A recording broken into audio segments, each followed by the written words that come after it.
Everybody else, business on top, relaxation on the bottom.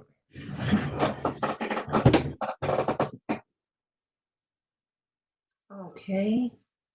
Oh, everybody's putting their email addresses.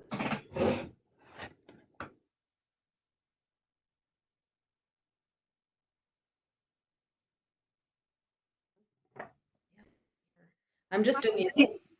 We'll give them one more minute. We'll get started, okay? Because I see some more people just jumped in. If you just joined us, please enter your name and email address in the chat so we've got you listed.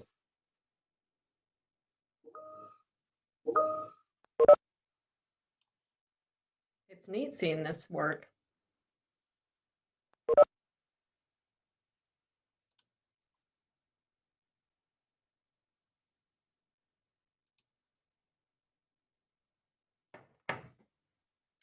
Hi, Sarah and Nevin. Can you enter your email and name in the chat so we've got you marked down?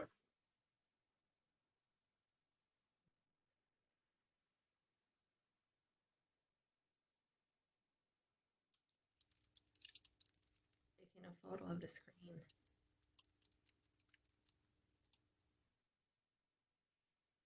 Thanks, Sarah.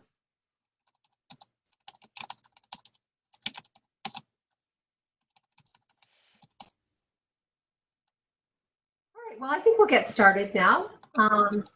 Very happy that you guys could join us for our first of our Spring into Business series that we're doing virtual webinars and or virtual lunch and learns, not virtual webinars. And today we're lucky to have Monika Taylor. She did a podcast with us back in November, and then we were chatting this past week and realized that it would be really nice to have her get involved again, and social media is so important right now. So I'm really happy to have her with us. Can you all just mute your mics throughout the session and then unmute them to ask questions afterwards? So thank you, Monika. And I will click and you will talk. All right. Well, yes, thank you very much for having me be the first, I guess, guest of the Lunch and Learn series of many more that you're going to have after this. More people will maybe message you and give you, hey, I want to do one. So yeah, we're going to get started. So I am Monika Taylor, soon to be Monika Adams. Getting married after all this is said and done. I started my business out 4 years ago, September. So I'm saying 4 years now. I too was also a NAIT alumni. So I went to school at NAIT. I took my 2-year diploma in marketing, and then I worked in the industry for about 2 to 3 years, and then I actually went back while I was working full-time as a marketing coordinator, and I got my human resources diploma. I kind of liked both of them, so I wanted to get both of those, and then after that I decided I would stick to marketing because my career was growing that way. Other than that, I do have an employee that is in her 4th year at U of A that assists me in behind the scenes of Monika Social. So I have grown quite a bit, and yeah, I'm happy to be doing this, and I'm going to be getting really good at doing lots of virtual lunch and learns or workshops and offer some more online options for people. But we are going to get started with today. So if you have any other questions about me personally, or about how I started my business, or what my thoughts are, we're going to school at NAIT, definitely ask me those at the end. But we're going to get started on today's presentation. All right, so today's topic is why social media marketing is critical in times of crisis. So obviously these are times we've never been in before. My background is I used to work for a large land and home builder in Edmonton. As a senior marketing coordinator, we were basically trained in how to deal with a crisis situation. And so obviously that comes into play with coming down with a team and a plan. We're just going to, the next slide.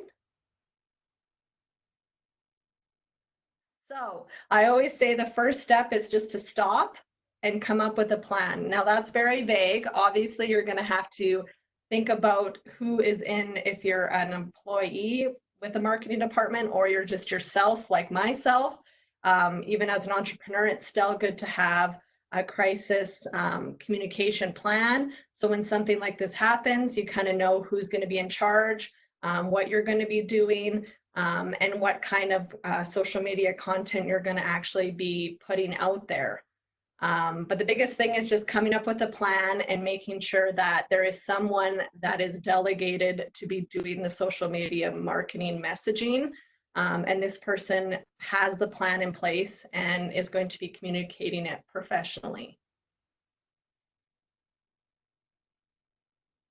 So obviously one of the biggest things is how to communicate during these times. So normally when you're communicating regularly, you're using the regular communication, but this is going to be a step further. Now you're going to have to think a little bit more empathy and certain words that you should be using that are going to be coming across more supportive, and coming across as somebody that is going to be there to assist people with any questions that they may have on your social media.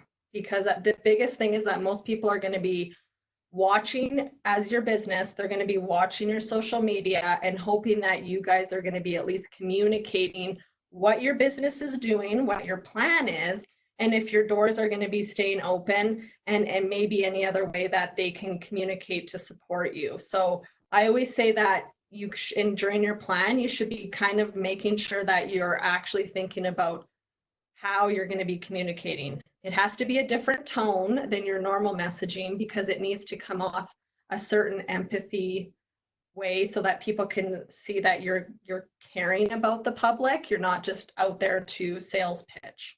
So it's more of a supportive communication way of speaking.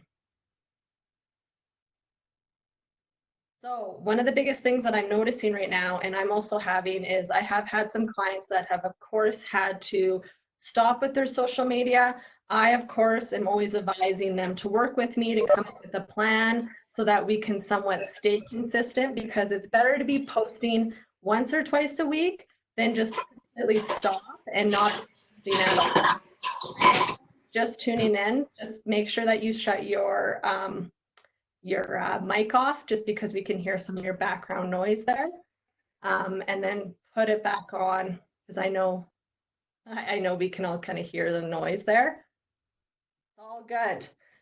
So yeah, so stay active and respond. So the biggest thing is a lot of people right now are thinking, oh, I can't maybe keep doing my social media management because I don't know what to be doing, so I'm just going to stop. Well, that's not going to be a good idea right now. People are going to be wondering what's happening with your business. And if you're not responding and staying active, that's actually going to be a negative effect for your branding. So your people that are used to you putting out a message are now going to be thinking, well, why aren't they doing their social media? Are they closing? Are they not doing well? So you just want to make sure that you're staying active. And if people are actually reaching out to you with DMs or any comments on your post, just please make sure that you have someone on your team that is responding to them timely. Because if you let them hang there, the message in the comments for 2 days and no one's responding, that's not going to be a very good representation of your company and your branding.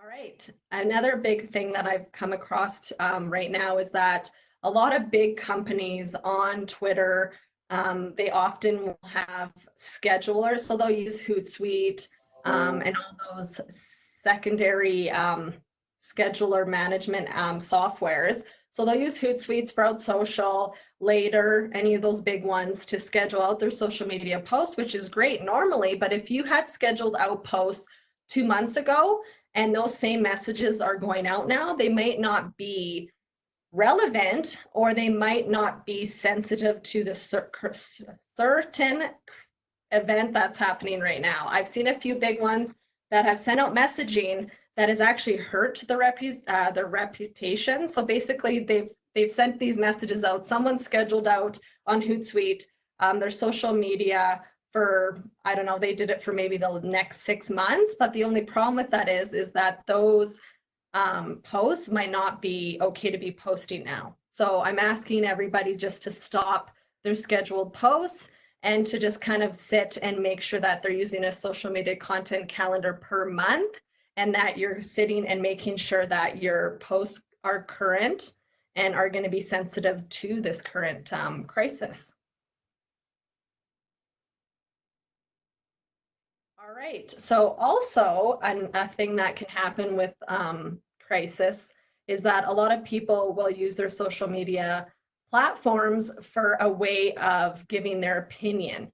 Now, we have to be very cautious of our opinion and our beliefs about what is happening. We have to make sure that we keep those comments to ourselves and that we keep our social media professional, because this is going to be a representation of you and your business. So if you're caught in a situation where you're giving more emotional advice on your social media than giving facts and educating your viewers, that's not going to be a good way to want to grow your community right now, because people are going to look at you for information. And if you're giving your maybe your advice on what's going on, and if it's coming off in a negative way, we just need to make sure that we're using facts, and they're facts from credible resources.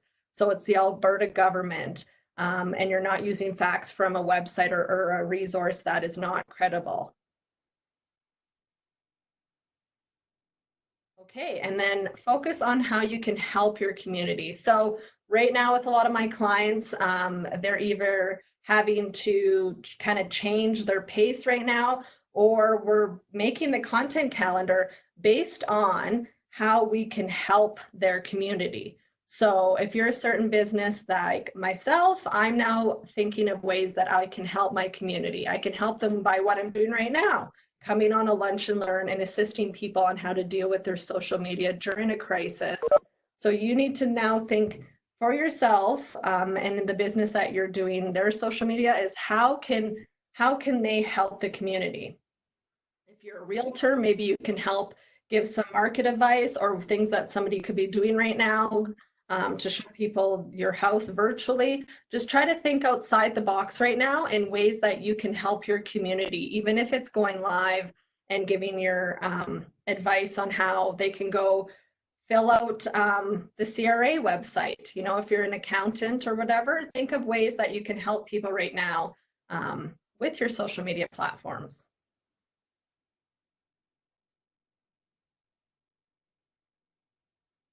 Okay, so I'm going to obviously be speaking a lot about your community. So a lot of people always ask me, what's the biggest, most important thing about crisis communication? And that is really keeping in mind your community in the back of your head. Now, we're all dealing with this, but there is certain things that we can do that you will come ahead of your competition, because you're going to be looked at as a positive reinforcement that is helping people during these crises.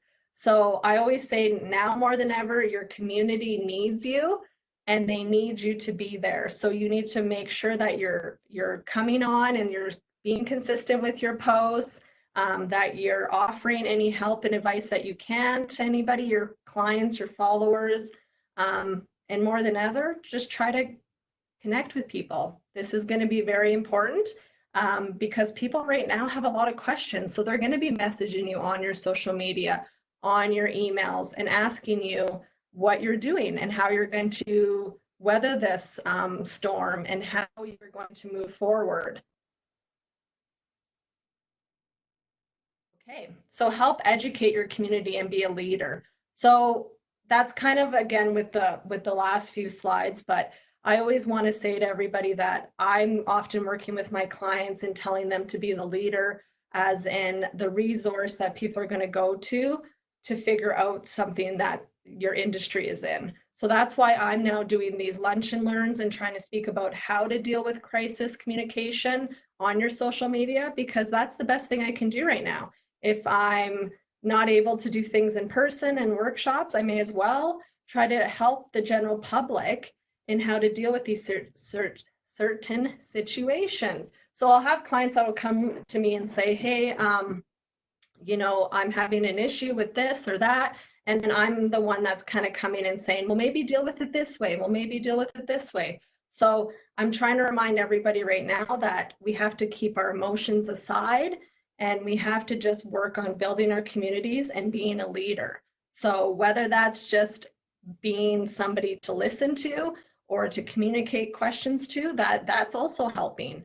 But more than ever, we all have to become leaders in communicating on our social media.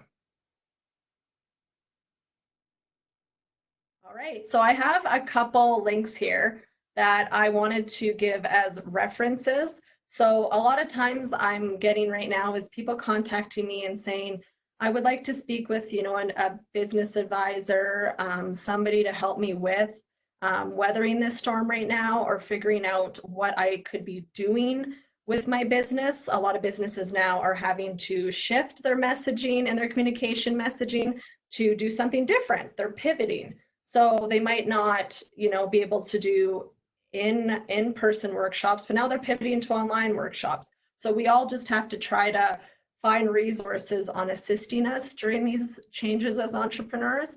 So one of the biggest resources that I've always gone to, and one of the ones that I went to when I wanted to start my business, was Business Link.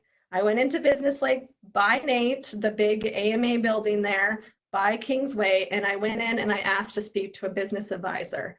I met with the lady more than probably 5 times, and she was so helpful on ways that I could start my business, things I could maybe do my business for, and just ways to negotiate with dealing with certain issues or situations.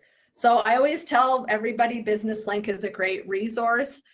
They also have articles on their website about how to deal with this situation on communication and all different business resources. And then the second website that I have linked there is Canada Business. So if you go on to that, they have so many resources on how to deal with business issues during this time. And then also the lady that's putting this on today is a great resource for speaking to about how to navigate this situation and how to basically come up and move forward. So I kind of put these 3 links, but obviously she said she's gonna, okay, so she's gonna send these slides out to anybody who wants them.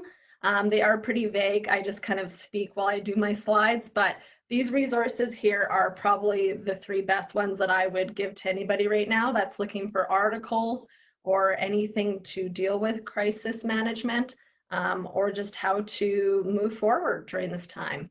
So I like to speak for usually about 25 minutes, but I like to leave a lot of time for questions because I know now doing lunch and learns, I do them for the Duke Chamber quite often and other chambers, but I know people like to ask questions, so I'm going to open it up to questions.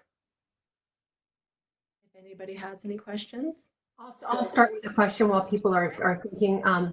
Monika, have you found yourself in the last few weeks, the incidence of trolls on social media has gone up?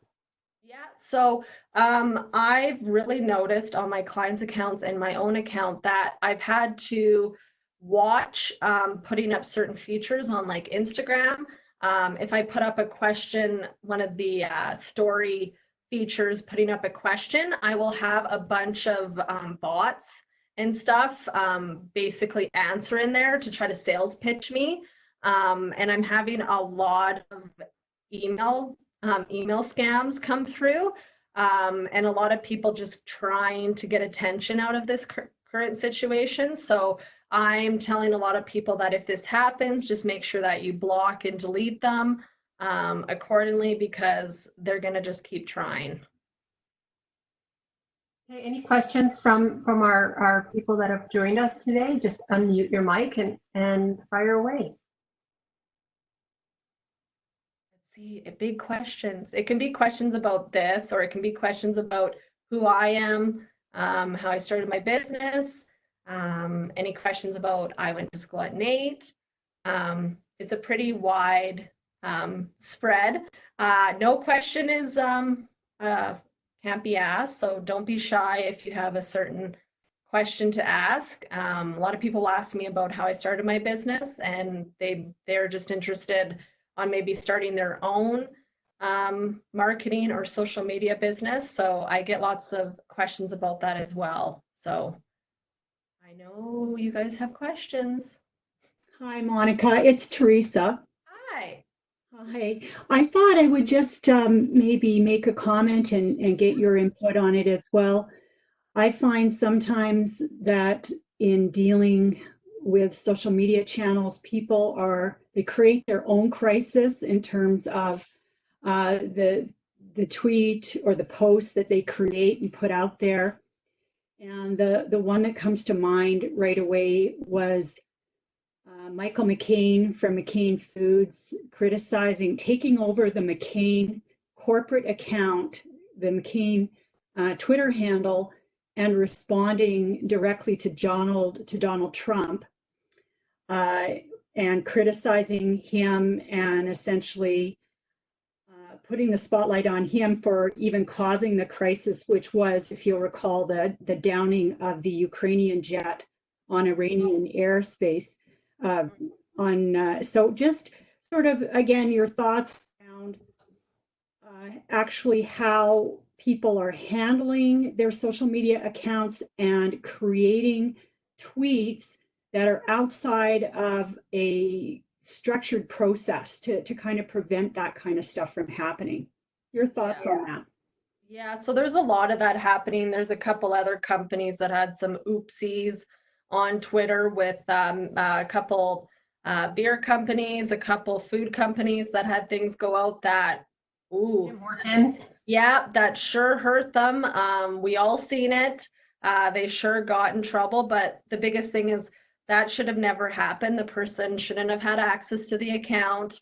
It should be one person, like somebody myself, that is their social media consultant or manager, and that person is responding professionally and not letting some business owner or some other person come on and hijack it, because that can really ruin a company's reputation. Once it's out there, it's out there. So I know Twitter's a hard thing. I personally will have a couple, little chuckles posts on there, but I try to keep it pretty professional. That's not a place to be getting politically fired up or racist or anything like that, because that stuff is on there for life, and that's your brand, that's your representation, and people are not going to forget it. And I think the biggest thing is that those people are just not putting any empathy in it. They're not thinking about their messaging and how it's affecting other people.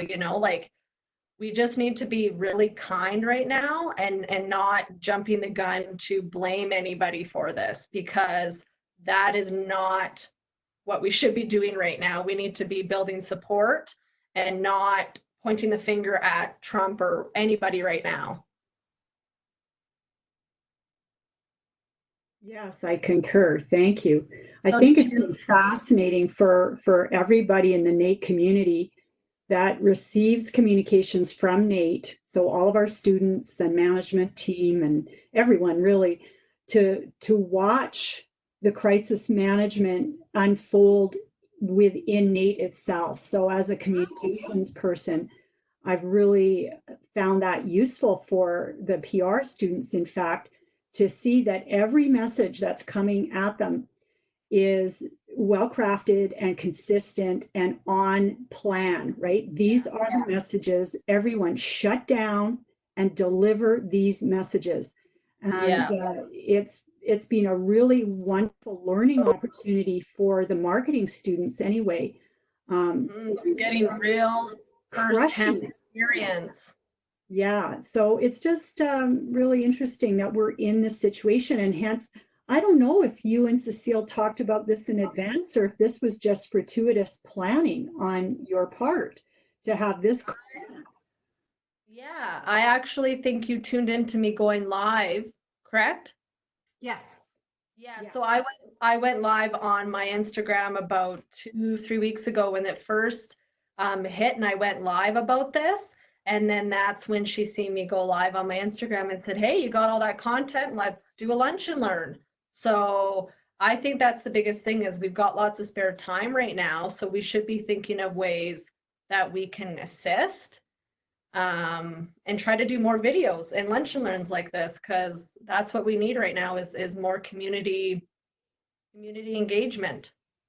And would you say, Monica, because a lot of people, when they start, like just startups, fresh startups, starting your own company, they don't have the funds at that point to hire somebody to do their social media. Yeah.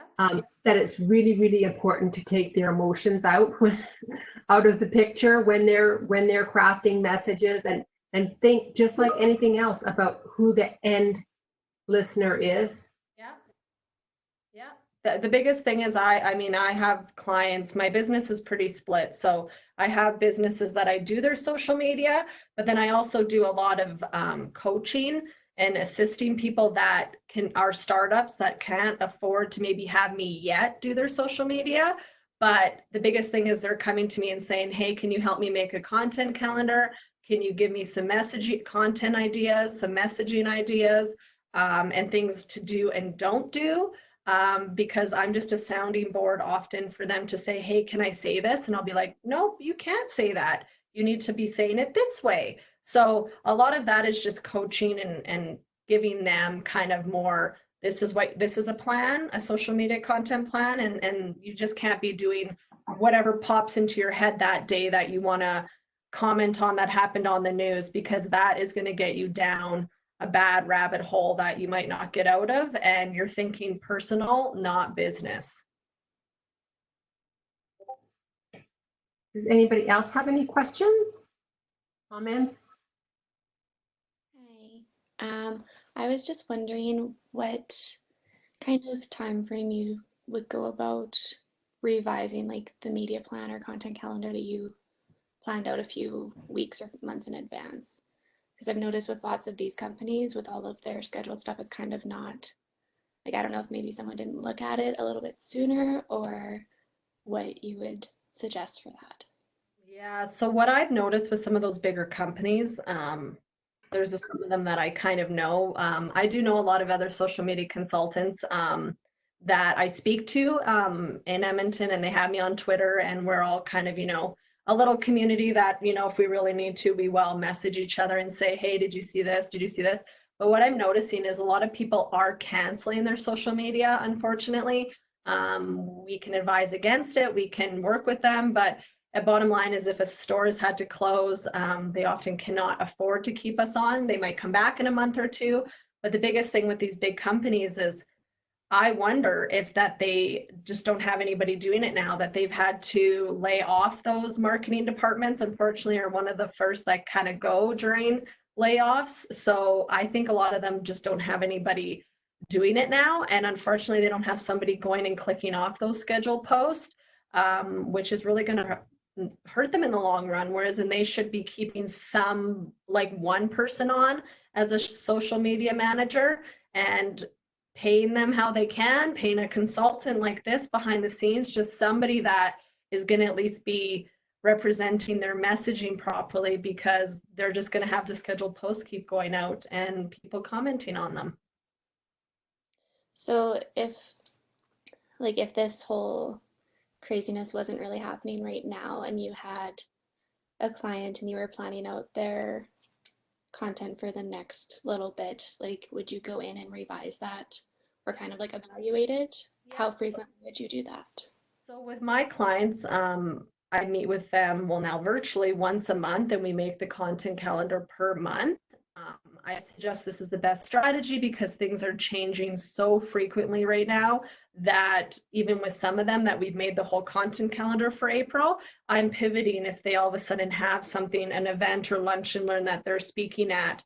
So it's not as set in stone now, but I don't think anybody should be doing content calendars for the next 3 months, because it is so unknown right now that things are just changing so rapidly that doing it once every month is a good idea. But having a social media manager that is going to be willing to pivot if they throw a different idea for a post is going to happen right now. That's what most of my clients are doing. So I'm telling them, hey, if you have something, just send it my way and I'll put it put it in the pipe, because they're coming up with updates and things and into their inbox daily. So I think it's just a different time, and we can't plan as far as we used to. Okay, thank you. Thank you. Good question. Have you noticed increase or decrease, or is it the same, the number of companies in this time using influencers? So I've noticed a little bit of both. I've noticed a lot of people have pulled back right now, just because they've had to pull back their budget in marketing as a whole. So as an influencer, social media, digital, any of that stuff. I have a friend that works at Pattison that is also went to school with me, the same time. So Teresa knows who that is. That I stay in contact with a lot of those people, and they've said that they've sure seen a decline in people wanting to spend right now. Even in radio, I know two people that are in radio, and they said that, yeah, a lot of people are not doing ads right now. So it's affecting across the board. And I think influencers are definitely being affected because people are not wanting to spend until things just settle down a little bit. Do companies run a risk of being forgotten by not staying present? Yeah. So a lot of my clients, I've kind of shifted with them, and if they maybe, can't, maybe they can't afford me for the next month or two, I'm saying, okay, let's work something out, even if it's just doing one post a week right now. Working on a smaller scale package with me is better than no presence at all, because a lot of those business owners don't have time or never have done their social media before. And so I'm just trying to say to them, okay, well, let's just work month per month and see how things are going. But it really will hurt them, because when this kind of sizzles and goes away, and somebody's thinking of, let's say, a home builder, and you haven't been advertising in the last 3 months and being consistent, you're not going to come top of mind to somebody. And people might think you've closed your doors and you're no longer in business. So it can have that negative effect. But I think the biggest thing too right now is we're all going to have to really get good at virtual, like we're doing right now. And more online workshops and webinars is just going to be something we're going to all have to adapt to. But I don't know about anybody else, but I have more friends video calling me now more than ever. So I think it's quite a change in communication, and I hope that it helps people communicate better.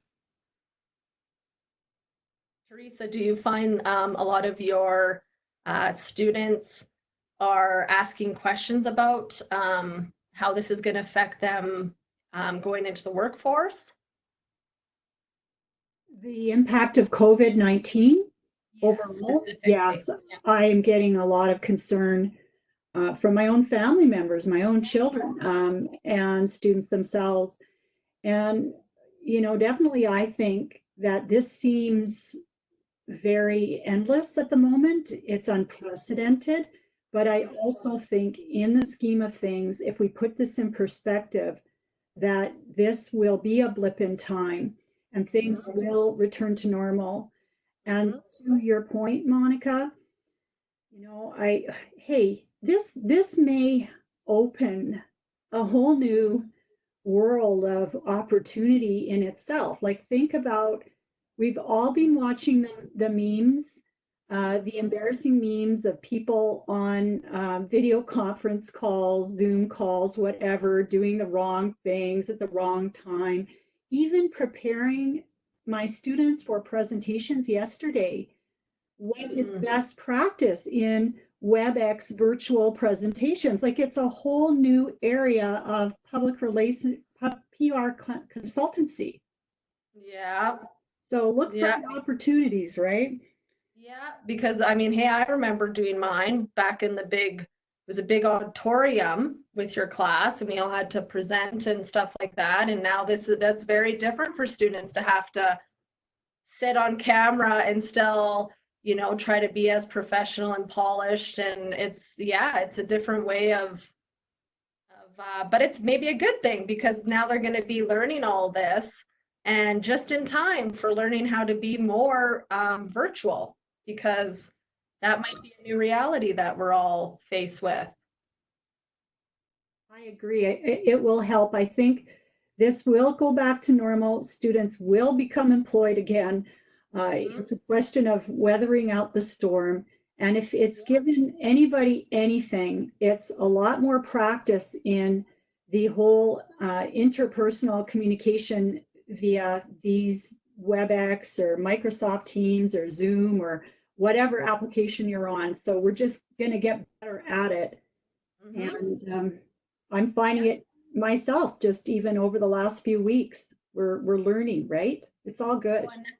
And I'm learning too. I mean, I knew Zoom, but I didn't know Zoom as much as I'm learning now. I didn't know, all the different ones like we're doing right now, the WebEx, and then I've tried out Google Hangouts now. Like there's just so many different ones that everybody uses a different one. So having to educate yourself on all the different video conferencing apps, and then just figuring out, I guess, which one you want to use.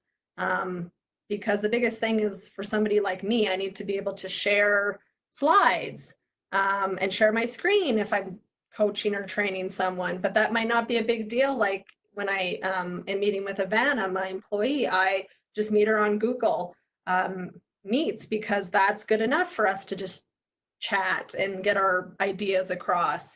But I think the biggest thing too is that more and more people are just going to have this also, all these apps on their phones. Like I have Zoom on my phone in case somebody calls and wants to talk while I'm out and about. Like it's just a new thing I'm going to have to roll with. Oh, looks like something's. It's annoying, isn't it?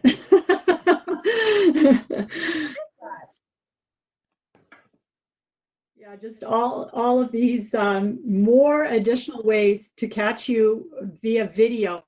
I know, and I mean half the time I'm in my, my ponytail and oh yeah, I'll take the phone call. I see a question here from, in your opinion, what is the best time and day to post content for maximum views? So what are you asking specifically for a certain platform or across all platforms? I'm going to ask that first. Okay. You can unmute if you want to talk.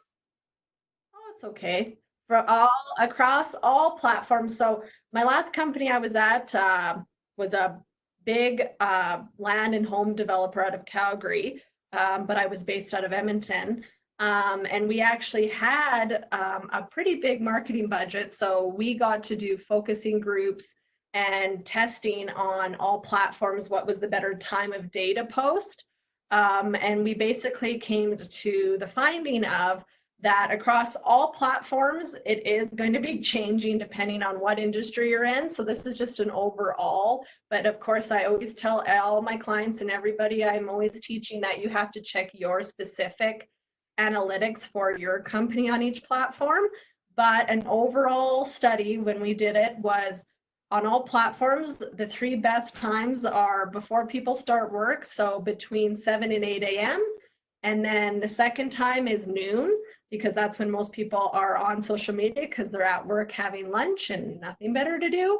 And then the third time is in the evening once people put their kids and stuff and finish dinner in the evening. So I always say anytime between 9 to 11. Those are the 3 hot spots. Now, certain businesses will also tell me 3 p.m. and that is dependent on if you're a business to business or business to consumer business. If that answers that for you. Do you see Nevin's question about empathy? No, I don't. Empathy is in the chat, is very important, as you mentioned. Do you have any tips for actually writing empathetic content to avoid being too robotic or too emotional? So I always say to everybody to always make sure that you are pre-writing your text out. So I always tell everybody to write it out at least on word or whatever and sit and stare at the words for a little bit and then play on the words. So I use a beautiful thing called the thesaurus of coming up with different words that will maybe be softer to use than the current word that I put in the sentence. Now, I also want to say that you also have to maybe sit and stare at what you were going to post and think about, hey, if I was the general public, would I take offense to that? Because that's your biggest way of figuring out if it's appropriate empathy wise or not.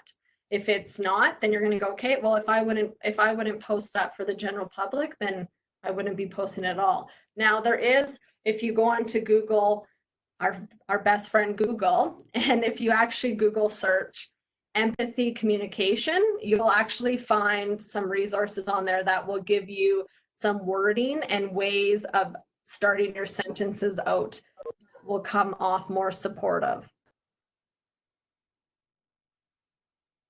Good question. Thank you. Yes. Yeah. Google is our best friend. I'm telling you. If we can't use Google, of course, make sure they're credible resources though. A good one to go on to is entrepreneur.com. I go on that one quite a bit for good articles. Business Link is another good one for blogs and articles to read about communication. Teresa, do you have any other ones to recommend? For resources on which particular topics, starting a business or? For empathy communication, like ways of speaking a little bit more, less emotional, or just communication resources. I think what's really important when you are delivering a message, for example, this topic around crisis, is to make sure that you practice it and you have feedback on that practice because it's really important. The question was a very good one. I saw it in the chat around how to be empathetic. It is absolutely critical in crisis communications to be seen that way. And a lot of it is in the tone of voice and in your physical presence of delivery for empathy. It has to read well. So not only do you need to be very carefully crafting your messages, you need to stick to them, not get thrown off them. And I always recommend, if you can, to make sure that you tape yourself, listen to yourself, and watch yourself to make sure that it is coming across in a way that you want it to. This is what media relations people do as part of their job. They will train their clients on how to handle the media in crisis, and the media will ask very hard questions and often will even try to throw you off your message strategy. They do it with our politicians all the time. And that's why it becomes so important to have a plan, not when the crisis hits, but before the crisis hits, and stick to the plan. But yeah, it's a really great question. And I would say write it out, as you said, Monica, and practice it. Listen to yourself.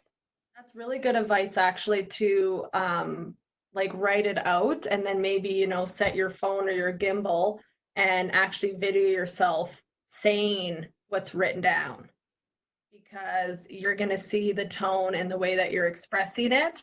And then maybe you'll think, oh, I need to adjust the ending remark or something like that's maybe needs to be a little softer to add, okay, like something at the end needs to be a call to action, but a call to action to say, please message me or please, contact me for any questions or support.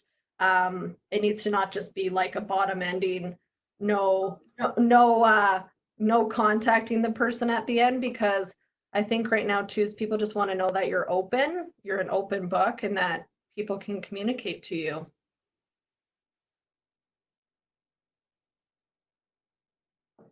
When you're making, Oh. sorry.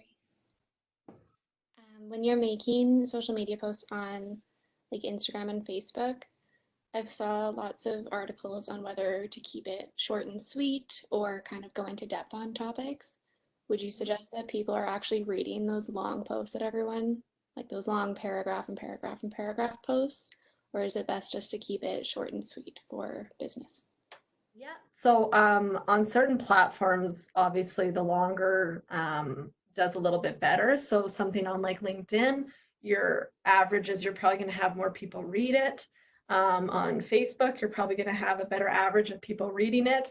But I always say that it's supposed to be short messaging, and then directing somebody to something like your website to read further about it, whether it's just directing someone on a social media post to go read your blog post about that topic, because most people are not going to read your full post if it's a little bit too long on something like Instagram, because it's just one of those platforms where it's most people are going quick and it needs to be something quick somebody can view, and then on to the next one. But during these times though, people are reading things. So I would say always do a good mix of not every post being 5 paragraphs, but if your one post a week has a little bit more than the next one, that's also okay. Okay, thanks. Good question.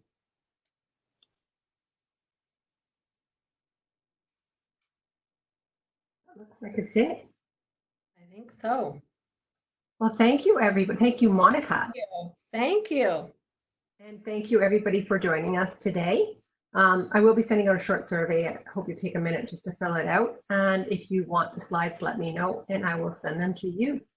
Have a super awesome day, everybody. And Thank thanks you. for joining us. Thanks for tuning in. Have a great day. Send me any messages and follow me on my social media. Thanks, Monica. Thanks, Cecile. Nice to see you again. You too. Bye.